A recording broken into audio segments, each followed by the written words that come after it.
اسی مضمون کو نبی نے بیان کیا، ان المرأۃ خلقت من ضلع وان من اعوجها اعلاها، کہ اللہ نے عورت کو ایک پسلی سے پیدا کیا ہے، پورا سیدھا اس کو نہیں کر سکتے، پورا سیدھا کرنے میں گئے تو طلاق کے علاوہ کچھ بھی حاصل نہیں ہوگا، تو اسی طرح برداشت کرنا ہے۔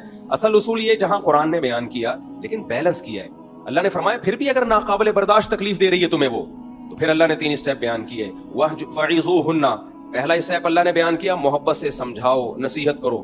دوسرا اسٹیپ اللہ نے بیان کیا پھر بھی اگر باز نہیں آتی اور تمہارے لیے اس کے اس عیب کو برداشت کرنا ممکن نہیں ہو رہا، اتنی سخت اذیت دے رہی ہے تمہیں، وَاهْجُرُوهُنَّ فِي الْمَضَاجِعِ، تو اس سے دوری اختیار کر لو، ناراض ہو جاؤ، روٹھ جاؤ، پھر بھی بعض خواتین پہ اثر ہی نہیں پڑتا آپ کے ناراض ہونے سے۔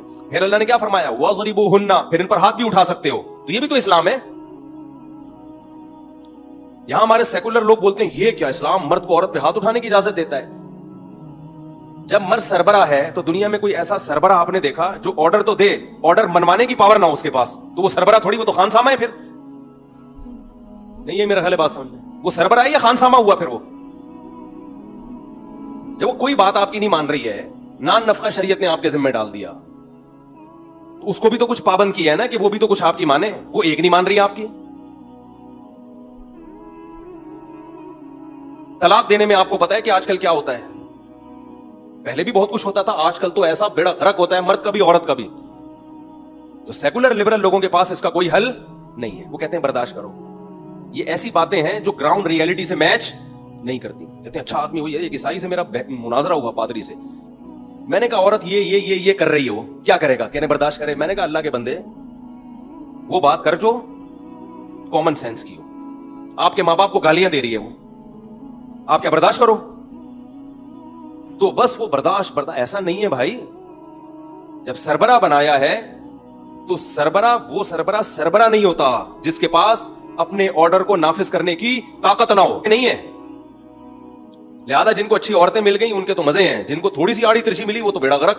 وہ کہتا ہے یار میں خانسامہ زیادہ اچھا تھا، میں صاحب کے یہاں ملازمت کرتا تھا، وہاں بھی دہی انڈے یا آلو ٹماٹر لے کر آتا تھا، صاحب بھی میری نہیں سنتے تھے، ٹائم پہ تنخواہ دیتے تھے۔ یہاں تو تنخواہ بھی میں ہی دے رہا ہوں، اس کو خرچہ بھی میں ہی دے رہا ہوں، اور خانسامہ بھی کون بنا ہوا ہے؟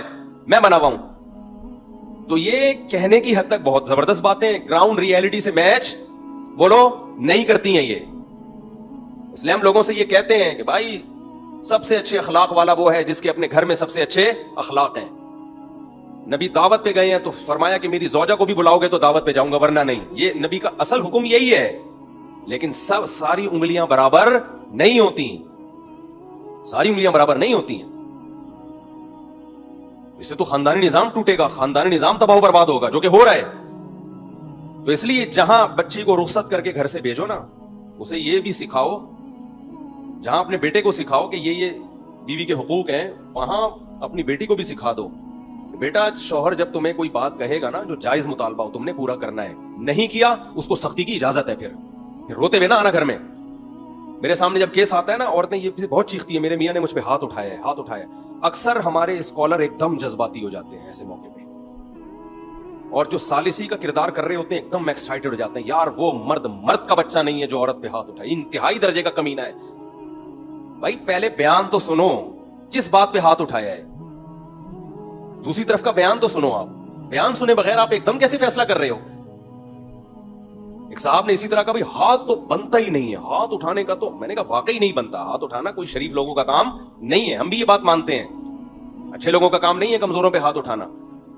لیکن اسپیسیفک جب بھی کوئی کیس آئے، ہماری سوسائٹی میں کیا ہوتا ہے، ذرا سا کہیں آ گیا نا ہاتھ اٹھایا ہے بس مرد ہمیشہ کے لیے ذلیل ہو جاتا ہے، کوئی پوچھنے والا نہیں ہے اس سے کہ بھائی کیوں اٹھایا، کیا ہوا، نہیں جی یہ بندہ ہی 2 نمبر ہے۔